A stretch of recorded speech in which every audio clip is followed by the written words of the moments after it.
Здравствуйте! Сейчас посмотрите довольно интересную беседу. К сожалению, не до конца рулетка разорвала. Но человек рассуждает здраво, хотя, как я понимаю, в самом начале это из сомневающихся, потом принял ту точку зрения, но все-таки вовремя, так как человек интересуется, ищет, он сам себя убедил в том, что те действия, которые проходили у них в стране в 2014 году, это не есть хорошо. Приятного просмотра. Здрасте. Здорово. Что-то странная у вас обстановка.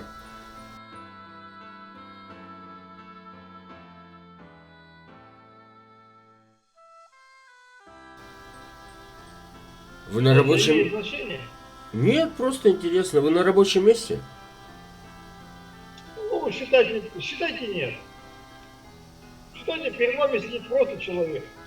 Я так и считаю, передо мной всегда сидит просто человек. Я не Ну, преуменьшаю и давайте не... поговорим. Давайте, и не преувеличиваю. А что обсуждаете, о чем беседуете? Обо всем и ни о чем одновременно. Предлагайте. Вот я бы хотел обсудить странные чувства, да. Я представлюсь, меня Александр, проживаю в Германии уже значительно долгое времени. Веду блог на Ютубе. И то, что вот происходит у вас, понимаете, у нас по телевизору говорят о патриотизме украинцев. Вот то, что украинцы, это, так сказать, форпост Европы, да, стоят на защите. А с другой стороны, я вижу в телеграм-каналах людей, которых просто вот отлавливают диким образом, как зверей отлавливают в бусик и на фронт. Вот этот момент я бы хотел бы обсудить. Хорошо. Я сейчас на стриме, и я закрытый. Вы не на стриме, вы на записи. На записи. Смотрите. На самом деле патриотизм он есть, или он был в начале. У меня мой брат пошел как патриот, который меня сейчас ненавидит. Он просто не понимает всего того, что происходит. Подождите, Ну, поэтому, да, вы спросили, на стриме или нет? Да. Я закрою ваше лицо, когда буду выставлять ролик. Как ваш канал называется? Можно спросить? Можно, сам себе на уме.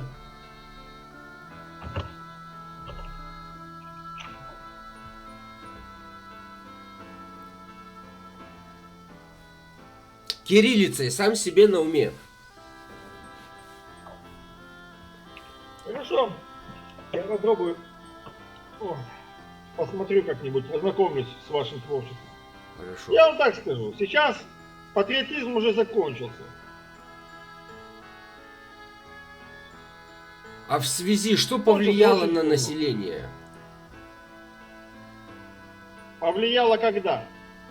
Ну, в связи с тем, что патриотизм закончился, как вы сами выразились, что повлияло на людей, что люди как-то, по-другому начали смотреть на это дело? Смотрите, я вам объясню. Я вам расскажу, это как. Смотрите, поначалу у меня есть многие друзья, многие знакомые, которые действительно пошли воевать, да? И пошли воевать не потому, что они там за Бандеру, за Шухевича или за все остальное. Они, как патриоты своей страны, как и все другие, там, верят, возможно, чуть-чуть телевизору, чуть-чуть еще чему-то тому, да? И вот для них, вот, как бы и для меня, так, знаете, вот, на них напали, на их страну напали. Вот они это расценили так. И они, как истинные патриоты, несмотря там ни на Бандеру, я вам так скажу, я уже человек в возрасте, скажем так, не сильно молодой. Но мои друзья, которые пошли, ни одного из них нет ни одного бандеровца и так далее. Все они 9 мая и все остальное, русский язык и все остальное это для них. Но произошло нападение на их страну, они это так расценили. Понимаю, потому что противоположная сторона просто тупо просрала Медийку. Просрала у нас Медийку. Вот. И они пошли туда. Они пошли, есть некоторые, которые, да, есть уже у меня знакомых раз-два 3 точно, которые погибли, один, который просто с самого начала его не могут найти, то есть пропал без вести. Да? Ну, а другие еще есть некоторые воюют. Но есть уже некоторые, которые с СЗЧ. Что это такое? Которые посмотрели, увидели. СЗЧ это самовільно залишені частини. То есть самовольно дезертиры, грубо говоря. Понял. Вот, многие уходят, очень много уходит людей. Да, вот как раз я спрашиваю про этот момент. Что повлияло на этих людей? Ведь вначале они были убеждены в одном, но что-то происходит, военные действия, понятно, но все равно что-то их переубеждает. Они оставляют эту мысль, из-за которой пошли, взялись за оружие. Они эту мысль оставили и идут вот в дезертирство. Вот что повлияло на людей? Смотрите, что повлияло бы на меня и то, что происходит, да, на меня, то есть мне вот вчера, вот конкретно вчера, Александр, конкретно вчера ко мне заходил человек, который СЗЧ, который патриот, который пошел, воевал, потом был инструктором, потом был там в Бахмуте, еще там где-то он был. Потом его опять захотели отправить, он сказал, идите нахер, и пошел в СЗЧ. Вот он уже 1,5 года скрывает. Вот. Он был истинным патриотом. Он говорит, вот то, что я там увидел, то, что там происходит, я понял, что нет. Все. Я понял, что мои враги находятся внутри. Что мои враги в Киеве. И я ему говорю, вот смотри, говорю, а он мой тезка. Я говорю, смотри, брат, говорю, тебе нужно было вот пройти через ту жопу, посмотреть на это все, чтобы в этом убедиться. А я туда не пошел. С абсолютным, без всякого зазрения совести. Потому что я и заранее знал, что там будет, что там есть. Потому что, просто потому что мне интересно было заранее, я это изучал, читал, я это смотрел и так далее, и так далее, и так далее. Все. Поэтому я говорю, СЗЧ очень много, очень много. Но есть очень много, которые до сих пор, знаете, такое впечатление. Вот у меня вот брат один просто сразу трубку бросил, я его пытался переубедить. Он сразу трубку бросил, то есть как бы на мне поставил крест. Со вторым, ну еще общаемся, ну так, знаете, так вот, как-то так, с натяжками, ну общаемся еще. Просто он еще отписывается, что он живой, там, да, там, ТМП. Но он тоже мне рассказал, ему там тяжело там писать, он там не любит писать, там, печатать, да. Он мне голосовые сообщения отправляет и рассказывает мне, какой я предатель, какое там еще что-то. Хотя самого забрали тоже насильно. Его забрали насильно с работы. Приехали, забрали и отвезли. И теперь он попал в такое впечатление, знаете, как под какое-то там влияние, знаете, коллективной бессознательности, такой коллективный разум, знаете, такой его подсоединили. Я понимаю. Аватар к дереву вот чоп, и все, понимаете? И все, и вот он все у меня начинает рассказывать, какой я предатель, говорю, ты идиот, говорю. Это ты предатель. У нас дед воевал, у нас дед Берлин брал, говорю, и так далее. Он никогда там не был, то-то, говорю. Ты у тебя детей уже куча, он там детей наделал, мама не горюй. Я говорю, ты следующих детей где будешь крестить, в какой церкви? Или в каком подвале, блядь, я не знаю, или на свалке, где ты будешь крестить, в какой церкви, какому ты Богу ты уже веришь? Ну, а ведь у вас в стране, в Украине, буквально год назад Господь совершил чудо. Чудо совершено было под камеру, и люди все равно почему-то не приходят в себя. И это я говорю о том, когда человек схватился за крест. Видели вы это? Слышали об этом? Не, ну расскажите. Когда московский патриархат выгоняли из церквей, один из активистов подходит к батюшке, а у батюшки в руках был крест. Он хватает этот крест, хотел выдрать его. Как только прикасается, замертво нафиг падает на землю. И это все под камеры. Смотрите, я человек технический. И я если и верю в Бога, но опять же, 50 на 50. Я верю в технический прогресс, да, и там и в Бога. Безусловно. Но я не вот церковь. Я разочарован в церкви, абсолютно. Поэтому вот этот момент, вот эти чудеса вот подобные, я могу их объяснить, по большому счету. Электрошокеры, все подобное. Вот. Но опять, я не настаиваю. Я понимаю вас, я понимаю. Просто если вам интересно, после беседы поищите этот ролик. Он с разных ракурсов, Нет, там много камер было. Увидите, да, что... Смотрите, я легко, это все, я понимаю, я могу это увидеть, я, возможно, это посмотрю. Это легко можно объяснить с точки зрения технической, легко можно объяснить. Опять же, я не буду настаивать, что это было именно так, как я Конечно, думаю. это ваша Так, как я точка себе это зрения.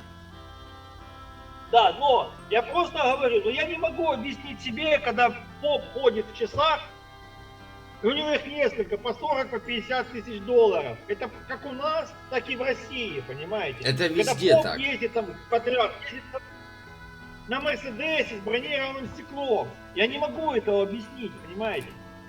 Одни заражены богатством, другие заражены педофилией. Разницы нет, все заражены грехом. Это везде так. Правильно, вот я вам говорю, а где гарантия, что это было чудо?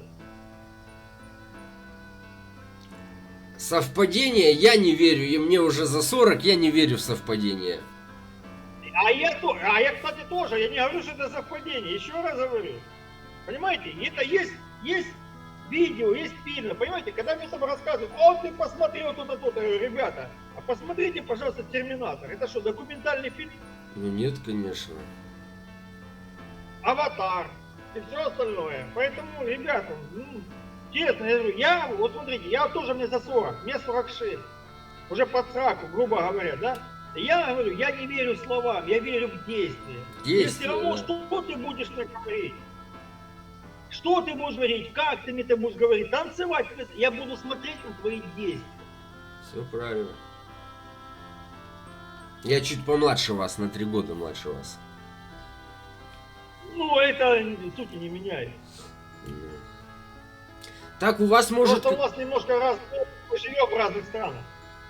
Да, я уже достаточно давно проживаю в Германии, больше 20 лет, и, безусловно, это оставляет отпечаток Да, как на это мышлении, так и на большая взглядах. разница.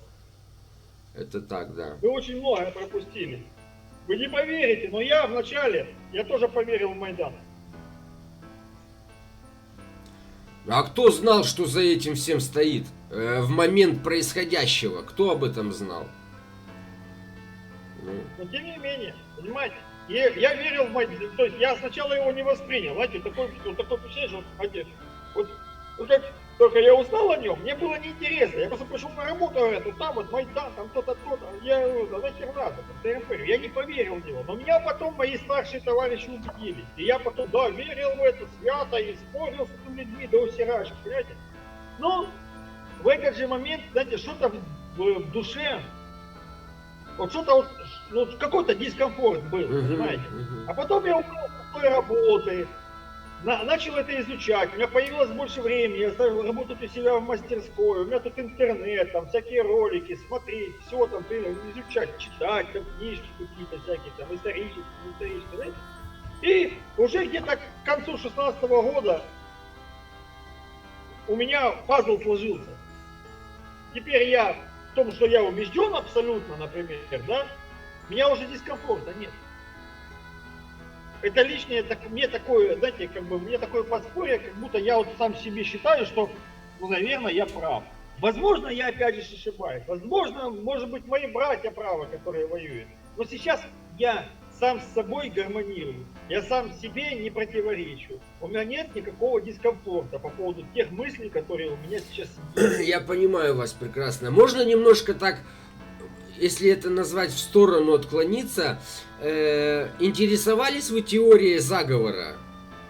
Конспирология вам, Конспирологии очень много, знаете, они очень много заводят в разные стороны. Я сейчас от них начинаю отходить, потому что очень много всяких различных теорий, они просто, понимаете, много дают, знаете, как говорится, хороший человек, то есть хороший хозяин, себе на чердак всякий мусор нести не будет. Поэтому я, знаете, я верю, я смотрел и то, и там, и вот это еврейский заговор, и тот-то заговор, и там и масоны, и сионисты, и так далее. Просто я пытаюсь сейчас это все от себя... В этом во всем доля истины есть, просто ее завалили всякими анунаками, змееголовыми людьми, бредятиной, это обесценило основную, так сказать, нить, цель, не цель, а ну вот эту ниточку истины. Человечество всегда ищет, все всегда ищут виноватых, понимаете? Вот всегда. Царство Небесное, у меня был дедушка, который когда-то брал Берлин и так далее. Вот у него, у Царства ему Небесное, Ивану Ивановичу, я его уважаю и люблю и так далее, да? Вот. Это для меня единственный авторитет на всю мою жизнь. Так вот, у него, он никогда не был виноват. У него вот были такие косяки у него такие, вот было, есть что вспомнить смешного. Но виноват кто угодно, но не он. Понимаете, так как человечество, понимаете? Они пытаются найти в чем-то, понимаете, когда не могут до чего-то дойти логически, потому что там, может быть, не хватает образования, не хватает каких-то данных там и так далее. Они пытаются... Я думаю, желания не хватает. Мы живем во времена, когда можно просто проявить немножко желания и путем тыкания в этой вот штуке найти любую информацию. Просто я считаю, я на это смотрю, ёшкин зеленый.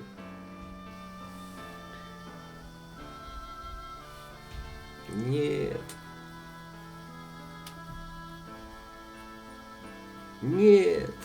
Третья попытка. Ушел человек. Я продолжу мысль. Человек сорвался, рулетка разорвала, да.